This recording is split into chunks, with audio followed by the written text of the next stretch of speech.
Hello everyone. Radhe Radhe. जय श्री कृष्ण। स्वागत है आप सभी का हमारे चैनल पर। हरे कृष्ण। हर हर महादेव। आप सभी का दिन मंगलमय हो। आज फाल्गुन मास का छठा दिन है और इसी शुभ अवसर पर आज आप सुनेंगे फाल्गुन मास महात्म का छठा अध्याय। उससे पहले सुनिए भगवान शिव के मछुआरा बनने की एक बहुत ही अद्भुत कथा। आप सभी से अनुरोध है, कथा को सुनकर अगर आपको कथाएं अच्छी लगती हो, भगवान शिव में आपकी भक्ति हो, तो आप इन वीडियोस को लाइक करके हो सके तो शेयर भी ज़रूर कर दिया करें, ताकि ज़्यादा से ज़्यादा लोग इन कथाओं का श्रवण कर सके और लाभ ले सकें। एक बार भगवान शिव कैलाश पर्वत पर वेदों का रहस्य देवी पार्वती जी को समझा रहे थे। पार्वती जी बड़े ध्यान से सुन रही थी, किंतु बीच बीच में वे ऊँघ भी लेती थी। जब बहुत प्रयास करने पर भी देवी पार्वती अपने मन को एकाग्र ना रख सकी, तो भगवान शिव थोड़े क्रोध में आकर बोले, देवी यह क्या हो रहा है? मैं आपको इतना बड़ा गूढ़ रहस्य समझा रहा हूँ और तुम हो कि झप्पियाँ ले रही हो। तुम में तो इतनी ही बुद्धि है जितनी किसी मच्छू की स्त्री में रहती है। जाओ मृत्यु लोक में किसी मछुआरे की स्त्री के रूप में जन्म लो। अब भगवान शिव के श्राप से देवी पार्वती जी उसी क्षण वहां से गायब हो गई। बाद में भगवान शिव को बड़ा पश्चाताप हुआ कि यह मैंने क्या किया। जिसका स्नेह मेरे लिए अर्धांगिनी था, उसे को आवेश में आकर मैंने त्याग कर दिया। भगवान शिव की मनोदशा उनके परम सेवक नंदी से छुपी नहीं थी। नंदी सोचने लगे, स्वामी बहुत बेचैन है माता पार्वती जी के बिना, और जब तक माता लौटे नहीं स्वामी को चैन नहीं पड़ेगा। उधर पार्वती जी मृत्युलोक में पहुंची और एक शिशु बालिका के रूप में पूर्ण वृक्ष के नीचे लेट गई। थोड़ी ही देर में पुवर कबीले के कुछ मछुआरे अपने सरदार के साथ वहां से गुजरे, तो उनकी नजर उस नन्ही सी कन्या पर पड़ी। सरदार ने कन्या को उठाया और उसे भगवान का भेजा हुआ उपहार समझकर अपने घर में ले आया। फिर उसने उस बालिका का नाम रखा पार्वती। जब वह कुछ बड़ी हुई तो अपने पिता के साथ मछलियां पकड़ने जाने लगी। बड़ी होकर उसने नाव चलाना भी सीख लिया था। पार्वती अपूर्व सुंदरी थी। कबीले के कितने ही युवक उसके रूप की प्रशंसा करते नहीं अगाते थे। उनमें से कोई तो पार्वती के साथ विवाह करने के इच्छुक भी रहते थे, लेकिन पार्वती उनमें से किसी के भी साथ विवाह के लिए इच्छुक नहीं थी। उधर कैलाश पर्वत पर भगवान शिव को देवी पार्वती जी का वियोग असहनीय हो रहा था। फिर एक दिन उन्होंने अपने मन की व्यथा नंदी से कह डाली। भगवान बोले, नंदी, मैं रात दिन देवी पार्वती के बिना बहुत बेचैन रहता हूँ और उस घड़ी को कोसता रहता हूँ जब मैंने क्रोध में आकर देवी को श्राप दे दिया था। काश उस समय मैंने धैर्य से काम लिया होता। नंदी ने दोनों हाथ जोड़कर भगवान शिव से कहा, प्रभु तब आप पृथ्वी पर जाकर उन्हें स्वयं को नहीं ले आते। कैसे लाऊं नंदी, उनका विवाह तो किसी मछुआरे से ही होगा। भगवान शिव के मुंह से करा से निकली शिव जी के मन की व्यथा जानकर नंदी विचार करने लगे कि मुझे कोई ऐसा जतन करना चाहिए जिससे स्वामी को मछुआरा ही बनना पड़े। यह विचार करके नंदी ने एक बहुत बड़ी मछली का रूप धारण कर लिया और उस तट की ओर चल पड़ा जिस पर परवर कबीले के मछुआरे रहा करते थे। वहां पहुंचकर मछली बने नंदी ने मछुआरों के बीच आतंक फैला दिया। मछुआरे जल में अपना जाल डालते तो मछली उनके जालों को काट डालती, उनके नावों को पलट देती। मछली का आतंक जब ज्यादा ही बढ़ गया तो कबीले के मुखिया ने घोषणा कर दी कि जो भी आदमी इस मछली को पकड़ कर लाएगा उसी के साथ मैं अपनी पुत्री का ब्याह करूंगा। अनेकों युवकों ने उस मछली को पकड़ने का प्रयास किया, लेकिन असफल रहे। असहाय होकर मछुआरे सरदार ने भगवान शिव की ही शरण ली। कहने लगा, हे दया के सागर, हे कैलाशपति, हमें इस मछली से छुटकारा दिलाओ। मछुआरे की बेटी ने भी शिव जी की प्रार्थना करते हुए कहा, हे सदाशिव, हे प्रलयकारी, हमारी सहायता करो। अब तो हमें केवल आपका ही आश्रय है। हे प्रभु भगवान शिव ने उनकी पुकार सुनी और एक मच्छू का वेश बनाकर वे मुखिया के पास पहुंचे। उन्होंने मुखिया से कहा, मैं उस मछली को पकड़ने के लिए आया हूँ। मुखिया ने कहा, नौजवान, अगर तुमने उसे पकड़ लिया तो हमारी जाति सदैव तुम्हारे गुण गाएगी। अगले दिन भगवान शिव एक बहुत बड़ा जाल लेकर सागर के जल में उतर पड़े। उन्होंने जाल फेंका तो मछली आकर उसमें फंस गई, जो वास्तव में नंदी बैल ही थे। मछली बने नंदी सोचने लगे, मेरा काम तो हो गया, अब स्वामी और माता का मिलन हो जाएगा। इधर भगवान शिव उस मछली को पकड़कर किनारे लाए। मछुआरे उनकी जय जयकार लगाने लगे। सरदार बोले कि तुमने हमें उद्धार कर दिया। युवक, हम किस प्रकार तुम्हारा आभार व्यक्त करें। फिर अपने वचनों के अनुसार मछुआरे सरदार ने बड़ी धूमधाम से अपनी पुत्री का विवाह उस युवक के साथ कर दिया। और इस तरह मछुआरे बने शिव जी और मछुआरे बनी माता पार्वती जी के विवाह के बाद नंदी अपने वास्तविक स्वरूप में प्रकट हो गए और उन्होंने अपनी पीठ पर बिठाकर कैलाश पर्वत पर ले आए। भगवान शिव की अंत वेदना दूर हो गई और देवी पार्वती श्राप से मुक्त हो गई और जीवन चक्र पहले की ही तरह चलने लगा। सभी प्रेम से बोलिए, शंकर भगवान की जय। जय पार्वती माता की जय। अब सुनिए आज का महत्तम। श्री सूत जी कहते हैं, राज सिंहासन प्राप्त कर लेने पर वीर राजा भद्रयु ने किसी समय अपनी धर्मपत्नी के साथ रमणी वन में प्रवेश किया। वहां उन्होंने देखा कि कुछ ही दूरी पर एक ब्राह्मण पति पत्नी चिल्लाकर भाग रहे हैं और कोई बाघ उनका पीछा कर रहा है। वे दोनों पति पत्नी चिल्लाकर कह रहे थे कि महाराज, हे राजन करुणानिधि, हमारी रक्षा कीजिए, रक्षा कीजिए। यह पुकार सुनकर राजा ने अपना धनुष उठाया। इतने में ही वह बाघ आ पहुंचा। उसने ब्राह्मणी को पकड़ लिया। वह हा नाथ, हा नाथ, हा प्राणवल्लभ, हा शंभु, हा जगदीश्वर आदि कहकर विलाप करने लगी। बाघ बड़ा ही भयानक था। उसने जैसे ही ब्राह्मणी को पकड़ा, तुरंत ही राजा भद्रायु ने अपने तीखे बाणों से उसके मर्म में आघात कर दिया, किंतु वह महाबली बाघ उन बाणों से तनिक भी व्यथित न होकर ब्राह्मणी को बलपूर्वक खींचकर दूर निकल गया। अपनी पत्नी को बाघ के पंजे में पड़ी हुई देखकर ब्राह्मण को अत्यंत दुख हुआ। वह विलाप करने लगा, हे प्रिय, हे कांत, हे पतिव्रत, मुझे यहाँ अकेला छोड़कर तुम परलोक में कैसे चली गई? तुम्हें छोड़कर मैं कैसे जीवित रह सकता हूँ? राजन, तुम्हारे वे अस्त्र शस्त्र कहाँ हैं जिनकी बड़ी प्रशंसा सुनी जाती थी? वह महान धनुष अब क्या हो गया? तुम्हारा 12,000 हाथियों से भी अधिक बल कहाँ है? तुम्हारे शंख, खड्ग और मंत्रास्त्र विद्या से क्या लाभ हुआ? दूसरों को क्षीण होने से बचाना तो एक क्षत्रिय का परम धर्म है। धर्म के राजा अपना धन और प्राण देकर भी शरण में आए हुए दीन दुखियों की सदैव रक्षा किया करते हैं। जो पीड़ितों की प्राण रक्षा नहीं कर सकते, ऐसे लोगों के जीवन की अपेक्षा तो उनकी मृत्यु ही श्रेष्ठ है। इस प्रकार ब्राह्मण का विलाप और उसके मुख से अपने पराक्रम की निंदा सुनकर राजा ने शोक से मनी मन इस प्रकार विचार किया, अहो, आज भाग्य के उलटफेर से मेरा पराक्रम नष्ट हो गया, मेरे धर्म का विनाश हो गया। अतः अब मेरी संपदा, राज और आयु का भी निश्चय ही नाश हो जाएगा। ऐसा कहकर राजा भद्राय ब्राह्मण के चरणों में गिर पड़े और उसे धीरज देते हुए कहने लगे, हे ब्राह्मण, मेरा पराक्रम नष्ट हो गया। मुझ क्षत्रिय धर्म पर आप कृपा कीजिए। महामते, शोक छोड़ दीजिए। मैं आपको मनवांछित फल दूंगा। यह राज, यह रानी और मेरा यह शरीर सब कुछ आपके अधीन है। बोलिए, आप क्या चाहते हैं? ब्राह्मण बोले, राजन, अंधे को भला दर्पण से क्या काम? जो भिक्षा मांगकर अपना जीवन निर्वाह करता हो, वह बहुत से घर लेकर भला क्या करेगा? जो मूर्ख है, उसे पुस्तक से क्या काम? और जिसके पास स्त्री नहीं, वह धन लेकर क्या करेगा? मेरी पत्नी चली गई, मैंने कभी काम सुख का उपभोग नहीं किया, अतः काम भोग के लिए आप अपनी इस बड़ी रानी को मुझे दे दीजिए। राजा कहने लगे, ब्राह्मण, क्या यही तुम्हारा धर्म है? क्या तुम्हें गुरु ने यही उपदेश दिया है? क्या तुम नहीं जानते कि पराई स्त्री का स्पर्श स्वर्ग और सुवेश की हानि कराने वाला है?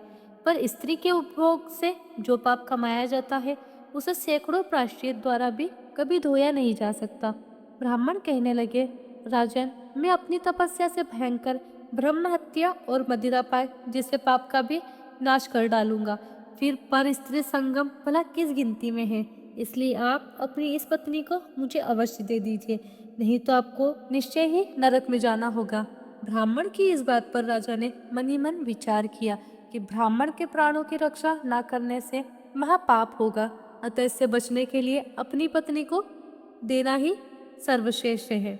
इस श्रेष्ठ ब्राह्मण को अपनी पत्नी देकर मैं पाप से मुक्त होकर शीघ्र अग्नि में प्रवेश कर जाऊंगा। मन ही मन ऐसा निश्चय करके राजा ने आग जलाई और ब्राह्मण को बुलाकर उसके प्रति अपनी पत्नी को दे दिया। इसके बाद स्नान करके पवित्र होकर देवताओं को प्रणाम करके उन्होंने अग्नि की 2 बार परिक्रमा की और एकाग्रचित्त होकर भगवान शिव का ध्यान किया। इस प्रकार राजा को आग में गिरने के लिए तत्पर देखकर जगतपति भगवान विश्वनाथ सहसा वहां प्रकट हो गए। उनके 5 मुख थे, मस्तक पर चंद्रकला आभूषण का काम दे रही थी और कुछ कुछ पीले रंग की जटा लटकी हुई थी। वे कोटि कोटि सूर्य के समान तेजस्वी थे। हाथों में त्रिशूल, खड्वाग, कुठार, ढाल, मृग, अभय वरद और पिनाक धारण किए बेल की पीठ पर बैठे हुए भगवान नीलकंठ को राजा ने अपने आगे प्रत्यक्ष देखा। उनके दर्शन जनित आनंद से युक्त होकर राजा भद्रा ने हाथ जोड़कर उनकी स्तुति की। फिर स्तुति करने के साथ ही राजा की स्तुति से प्रसन्न होने पर माता पार्वती के साथ प्रसन्न हुए।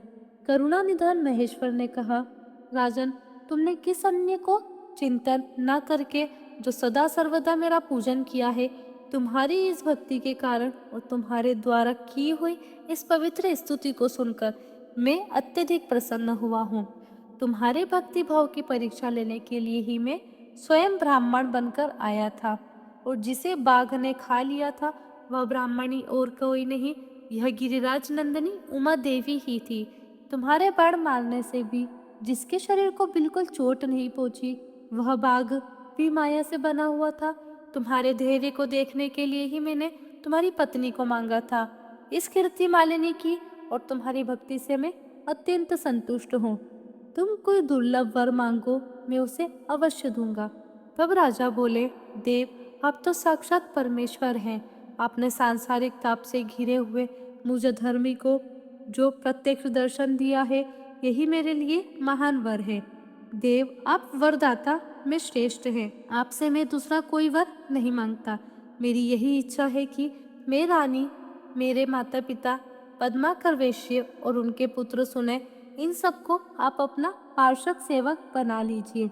इसके बाद राजा कीर्तिमालिनी ने भी प्रणाम करके अपनी भक्ति से भगवान शंकर को प्रसन्न किया और यह उत्तम वर मांगा कि महादेव, मेरे पिता चंद्रागन और माता सीमंतनी, इन दोनों को भी आपके समीप निवास प्राप्त हो। भक्त वत्सल भगवान गौरीपति ने प्रसन्न होकर तथास्तु कहा और उन दोनों पति पत्नी को इच्छा अनुसार वर देकर वे क्षण भर में ही अंतर ध्यान हो गए। इधर राजा ने भगवान शंकर का प्रसाद प्राप्त करके रानी कीर्तिमालिनी के साथ प्रिय विषयों का उपभोग किया और 10,000 वर्ष तक राज्य करने के बाद अपने पुत्रों को राज्य देकर उन्होंने शिव जी के परम पद को प्राप्त किया। राजा और रानी दोनों ही भक्ति पूर्वक महादेव जी की पूजा करके भगवान शिव के धाम को प्राप्त हुए। यह परम पवित्र पाप नाशक और अत्यंत गोपनीय भगवान शिव का विचित्र गुण अनुवाद जो विद्वानों को सुनाता है अथवा स्वयं भी शुद्ध चित्त होकर पढ़ता है, वह लोक में भोग ऐश्वर्य को प्राप्त कर अंत में भगवान शिव को प्राप्त हो जाता है।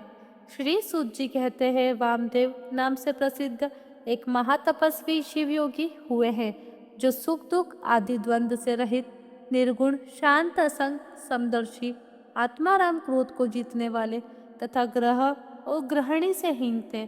सबके ऊपर दया करने में संलग्न रहने वाले वे महात्मा एक दिन स्वेच्छा अनुसार घूमते फिरते बड़े भयानक क्रोंचारण में जा पहुँचे। उस नितांत निर्जन वन में कोई भूख प्यास से व्याकुल अत्यंत भयानक ब्रह्म राक्षस रहा करता था। वामदेव जी को देखकर उन्हें खा जाने के लिए वह राक्षस बड़े वेग से उनकी ओर दौड़ा।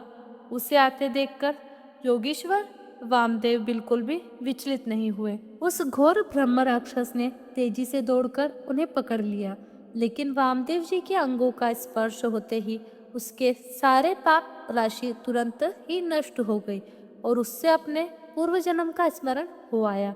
जैसे चिंतामणि अर्थात स्पर्शमणि का स्पर्श करके लोहा भी सोना हो जाता है, जैसे जम्बू नदी में पड़ी हुई मिट्टी भी सोना हो जाती है, जैसे मानस सरोवर में आकर कौवा भी हंस हो जाते हैं, और जिस प्रकार एक भी अमृत पी लेने पर मनुष्य अजर अमर देवता हो जाता है, उसी प्रकार महात्मा पुरुष अपने दर्शन तथा स्पर्श आदि से पापियों को भी तत्काल पवित्र कर देते हैं। इसलिए सत्संग दुर्लभ है। जो राक्षस पहले ही भूख प्यास से विकल होकर घोर रूप धारण करके वन में बिटोर विंद में प्रणाम करके कहा, हे महायोगिनी, मुझ पर प्रसन्न होइए। हे करुणानिधे प्रसन्न होइए। हे करुणानिधि प्रसन्न होइए। कहा, सब प्राणियों को भय देने वाला मुझ जैसा पाप आत्मा, और कहा आप ऐसे दयालु महात्मा का दर्शन। वामदेव जी बोले, भयानक राक्षस का रूप धारण करके इस वन में विचार करने वाले तुम कौन हो और यहाँ किस लिए रहते हो? कहा, आप जैसे दयालु महात्मा का दर्शन। वामदेव जी बोले, भयानक राक्षस का रूप धारण करके इस वन में विचार वाले तुम कौन हो और यहाँ किस लिए रहते हो? राक्षस कहने लगा, हे महात्म, इसमें 25वें जन्म पहले मैं पवन राष्ट्र का रक्षक हुआ करता था। उस समय मेरा नाम दुर्जय था। मैं बड़ा पापी और स्वेच्छाचारी था। हर दिन नई नई स्त्री का उपभोग करने की इच्छा रखता था। नित्य एक एक स्त्री को भोग कर छोड़ देता और उसे घर के भीतर रखकर अन्य स्त्रियों का अपहरण करवाता था। मेरे द्वारा भोगी गई वे स्त्रियां घर के भीतर बंद रहकर दिन रात शोक में डूबी रहती थी। मेरे राज्य में जितने भी ब्राह्मण थे वे सब स्त्रियों सहित भाग गए। मैं सद्वाक्य साथ कुकर्म करता था। इस प्रकार दूषित विषय भोगों में आसक्त मत्सव और मदिरा पान में रत रहने के कारण मुझे जवानी में ही यक्ष्मा आदि बड़े बड़े रोगों ने घेर लिया। मंत्रियों और सेव ने भी मुझे त्याग दिया। अंत में अपने ही कुकर्म के कारण मैं मर गया। जो मनुष्य धर्म से भ्रष्ट हो जाता है उसकी आयु नष्ट होती है, अपयश बढ़ता है, भाग्य क्षीण हो जाता है, वह अत्यंत दुर्गति में पड़ जाता है और उसके पूर्वज पितृ स्वर्ग से निश्चय ही गिर जाते हैं। मृत्यु के बाद यमराज के दूत मुझे यमलोक ले गए। मैं वहाँ भयंकर नरक कुंड में डाल दिया गया। उस कुंड के अंदर यमदूतों से पीड़ित होकर मुझे 3000 वर्षों तक रहना पड़ा। इसके बाद बचे हुए पाप के फल से मैं इस निर्जन वन में भूख प्यास से विकल पिशाच हो गया। पिशाच योनि में मैंने 100 दिव्य वर्ष बिता दिए। फिर दूसरे जन्म में व्याघ्र, तीसरे जन्म में अजगर और चौथे में भेड़िया, 5वें में सुअर, 6ठे में गिरगिट, 7वें में कुत्ता, 8वें में सियार, 9वें में नीलगाय, 10वें में मृग, 11वें जन्म में वानर, 12वें में गिद्ध, 13वें में नेवला, 14वें में कौवा, 15वें में रीछ, 16वें में वन मुर्गा, 1 में गधा, 18वें में बिलाव, 19वें में मेंढक, 20वें में कछुआ, 21वें में मछली, 22वें में चूहा, 23वें में उल्लू, 24वें में जंगली हाथी और 25वें में जन्म में ब्रह्म राक्षस हुआ। इस समय आपके शरीर के स्पर्श मात्र से मेरी पूर्व जन्म की स्मृति जाग उठी है। मुझे सब कुछ याद हो आया है। आपके संग से मेरे मन में वैराग्य और प्रसन्नता हुई है। हे महामते, ऐसा प्रभाव आपको कैसे प्राप्त हुआ? तब वामदेव जी कहने लगे, यह मेरे शरीर में लगे हुए भस्म का ही महान प्रभाव है। भगवान शंकर के भला दूसरा कौन है जो भस्म की शक्ति को जानता हो? महादेव जी का जैसा महात्म्य है वैसा ही भस्म का भी है। भस्म के संसर्ग से, स्पर्श से तुम्हारी बुद्धि भी निर्मल हो गई। इसलिए तुम भी श्रद्धा से पवित्र त्रिपुंड धारण करो। महातपस्वी शिव योगी वामदेव ने इस प्रकार भस्म का महात्म्य बलाकर भस्म को अभिमंत्रित करके उसे घोर ब्रह्म राक्षस को दिया। उससे ब्रह्म राक्षस ने अपने ललाट में त्रिपुंड धारण किया और उसके प्रभाव से वह तत्काल ब्रह्म राक्षस शरीर का त्याग करके दिव्य स्वरूप से सुशोभित होने लगा। उसने भक्ति पूर्वक गुरु वामदेव जी की परिक्रमा की और दिव्य विमान पर बैठकर पुण्य लोक को प्रस्थान किया। महायोगी वामदेव साक्षात शिव की ही तरह पुनः संसार में भ्रमण करने निकले।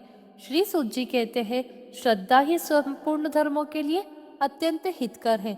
श्रद्धा से ही मनुष्यों को दोनों लोकों में सिद्धि प्राप्त होती है। श्रद्धा से भजन करने वाले पुरुष को पत्थर की मूर्ति भी फल देने लगती है। श्रद्धा भक्ति से पूजा करने पर अज्ञान गुरु भी सिद्धिदय हो जाता है। श्रद्धा से जप किया हुआ मंत्र अव्यथित होने पर भी फल देने वाला होता है। श्रद्धा से पूजा करने पर देवता नीच से नीच पुरुष को भी फल देने लगते हैं। अश्रु से की गई पूजा, दान, तप, यज्ञ, हवन और व्रत सभी निष्फल हो जाते हैं। ठीक वैसे ही जैसे बांज वृक्ष का फूल व्यर्थ हो जाता है, जो सर्वत्र संशय युक्त श्रद्धाहीन और अत्यंत चपल होता है, चंचल होता है, वह परमार्थ से भ्रष्ट होकर संसार बंधन से कभी मुक्त नहीं हो पाता। मंत्र, तीर्थ, ब्राह्मण, देवता, ज्योतिषी, औषधि और गुरु में जिसकी जैसी भावना होती है, उसे वैसी ही सिद्धि प्राप्त होती है। इस विषय में एक अत्यंत अद्भुत उपाख्यान बतलाया जाता है, जिसे सुनने से सभी मनुष्यों के मन की अशरत ही दूर हो जाती है। उनके मन में श्रद्धा जाग जाती है।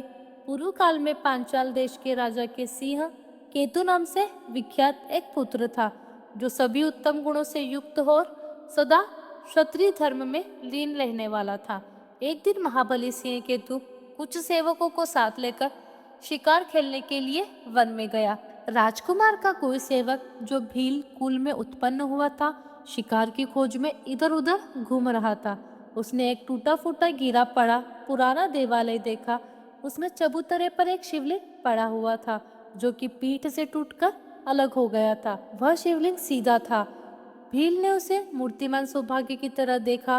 पूर्व कर्म से प्रेरित होकर उसने उस शिवलिंग को बड़ी तेजी से उठा लिया और बुद्धिमान राजपुत्र को दिखाया कि प्रभु देखिए, यह कैसा सुंदर शिवलिंग है। मैंने इसे यही देखा है। मैं आदर पूर्वक इसकी पूजा करूंगा। आप मुझे बस पूजा की विधि बता दीजिए, जिससे मंत्र ना जानने वाले मुझ जैसे पुरुषों के द्वारा भी की गई पूजा से भगवान शिव प्रसन्न हो जाए।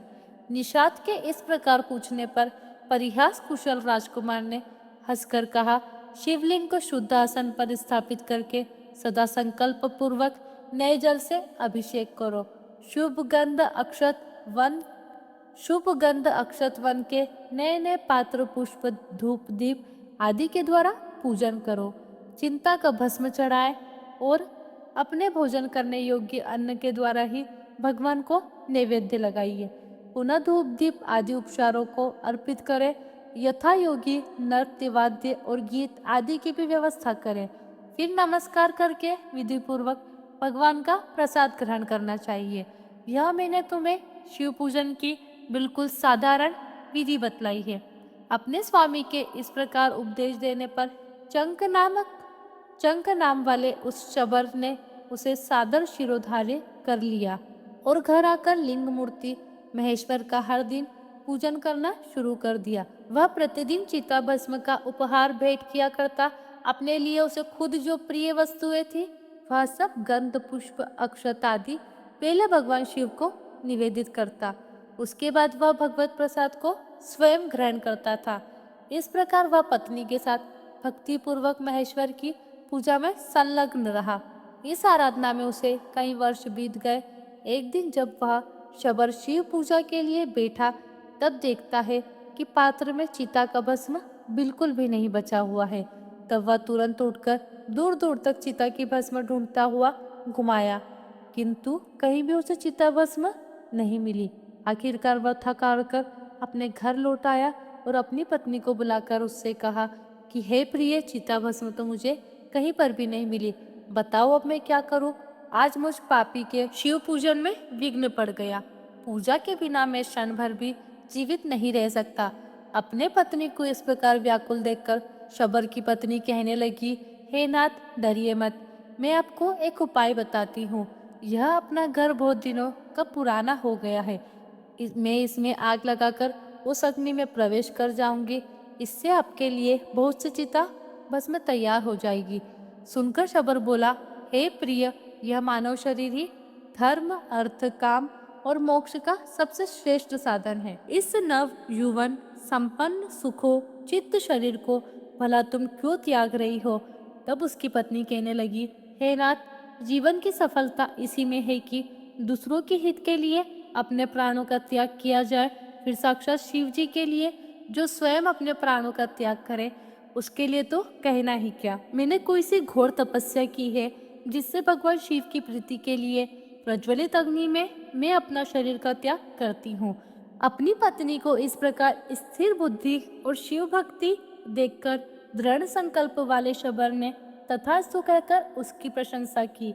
शबरी ने अपनी पति की आज्ञा मानकर स्नान से पवित्र होकर अलंकार धारण किया और अपने घर में आग लगाकर अग्निदेव की भक्ति पूर्वक परिक्रमा करके अपने पतिदेव गुरु को नमस्कार कर और हृदय में भगवान सदाशिव का ध्यान करके अग्नि में प्रवेश करने के लिए तत्पर होकर हाथ जोड़कर इस प्रकार स्तुति की, हे देव, मेरी इंद्रियां आपकी पूजा के लिए पुष्प हो, यह शरीर धूप हो और अगुरु हो, हृदय दीपक हो, प्राण भविष्य का काम करे और कर्मेंद्रिया आपके लिए अक्षत हो जाए। इस समय हे नाथ, यह जीव आपकी पूजा के फल को प्राप्त हो। मैं धनापति कुबेर का पद नहीं चाहती, अविचल स्वर्ग भूमि की भी क्षणा नहीं रखती और ब्रह्मा जी के पद की भी इच्छा नहीं रखती। मैं तो हे प्रभु बस यही चाहती हूँ कि अगर फिर इस संसार में कभी मेरा जन्म हो तो मैं हर जन्म में आपके चरणाविंद के सुंदर मकरंद का पान करने वाली भ्रमरी हो जाऊं। मेरे देवता भले ही मेरे सैकड़ों जन्म हो, परंतु अज्ञान के हेतु भूत माया मेरे मन में कभी प्रवेश न करे। किंचित आधे क्षण के लिए भी मेरा हृदय आपके चरण कमलों से अलग ना हो। हे महेश्वर, आपको नमस्कार है, आपको नमस्कार है। इस प्रकार देवेश्वर भगवान शिव को प्रसन्न करके दृढ़ निश्चय वाली शबरी जलती हुई भस्म हो गई। फिर शबर ने उस भस्म को लेकर जले हुए घर के पास ही भगवान शिव का पूजन किया। पूजन के अंत में उसने प्रसाद लेने को नित्य आने वाली अपनी प्रियतमा का भी ध्यान किया। ध्यान करते ही वो तो पहले की तरह हाथ जोड़कर उसके सामने खड़ी दिखाई दी। पत्नी को देखकर और जलकर भस्म हुए घर को भी पहले की तरह स्थित पाकर अब शबर आश्चर्यचकित होकर सोचने लगा कि अहो, अग्नि तो अपने तेज से वस्तु को जलाती है, सूर्य केवल किरणों से तपा है, राजा अपने दंड के द्वारा अपराधी को दंड करता है, ब्राह्मण मन से जला डालता है। मेरी पत्नी तो प्रत्यक्ष अग्नि में ही जल गई थी। फिर भला यह जीवित कैसे हो गई पता नहीं, यह स्वप्न है या फिर भ्रम डालने वाली कोई माया। इस प्रकार विचार कर देवेश शबर ने अपनी पत्नी से ही पूछा कि हे प्रिय, तुम तो अग्नि में जलकर भस्म हो गई थी, फिर यहाँ कैसे आ गई और यह जला हुआ घर भी पहले की तरह खड़ा कैसे हो गया? तब उसकी पत्नी कहने लगी, जब मैं घर में आग लगाकर उसके अंदर प्रविष्ट हुई तब से अपने आप की मुझे कोई सुधि नहीं रही। ना तो मैंने आग देखी, न लेश मात्र भी ताप का अनुभव किया। ऐसा लगता था मानो मैं जल में हूँ। आधे क्षण तक गहरी निद्रा में सोई सी रही और अब क्षण भर में जाग उठी हूँ। उठते ही मैंने देखा अपना घर तो जला हुआ ही नहीं है, पहले की तरह सुस्थिर है। इस समय भगवान की पूजा के अंत में मैं तो हर दिन की तरह प्रसाद लेने के लिए आपके पास आई हूँ। इस प्रकार वे दोनों दंपत्ति प्रेम पूर्वक आपस में वार्तालाप कर रहे थे कि इतने में ही उनके आगे परम अद्भुत दिव्य विमान प्रकट हुआ। उस पर भगवान शंकर के 4 सेवक आगे की ओर बैठे थे। उन्होंने दोनों निषाद दंपत्ति का हाथ पकड़कर उन्हें विमान पर बिठा लिया। शबर और शबरी को अपने शरीर का त्याग भी नहीं करना पड़ा। शिव दूतों के हाथों का स्पर्श प्राप्त होते ही निषाद दंपत्ति के वे ही शरीर तत्काल उन्हीं के समान दिव्य हो गए। इसलिए समस्त पुण्य कर्मों में श्रद्धा ही करना चाहिए, क्योंकि शबर के नीच होकर भी श्रद्धा के बल से ही योगियों की गति प्राप्त की। सभी वर्णों के लोगों से उत्तम जन्म पाने से भला क्या लाभ? संपूर्ण शास्त्रों का विचार करने वाली विद्या से भी यदि श्रद्धा न हो तो क्या लाभ है? जिसके मन में सदा भगवान शिव की भक्ति बनी रहती है, उससे बढ़कर तीनों लोकों में कोई पुरुष धन्य नहीं है। तीनों लोकों में कौन पुरुष धन्य है? जय भोलेनाथ। आज के अध्याय में बस इतना ही। इसके आगे की कथा आप सभी आने वाले अध्याय में जरूर सुनिए। आपको हमारी कथा का वीडियो कैसा लगा कमेंट करके जरूर बताइएगा। हमारे वीडियो को लाइक अवश्य से कीजिएगा। चैनल को सब्सक्राइब करना ना भूलें। मिलते हैं आप सभी लोगों से अगले वीडियो में। तब तक के लिए आप सभी को राधे राधे, जय श्री कृष्ण।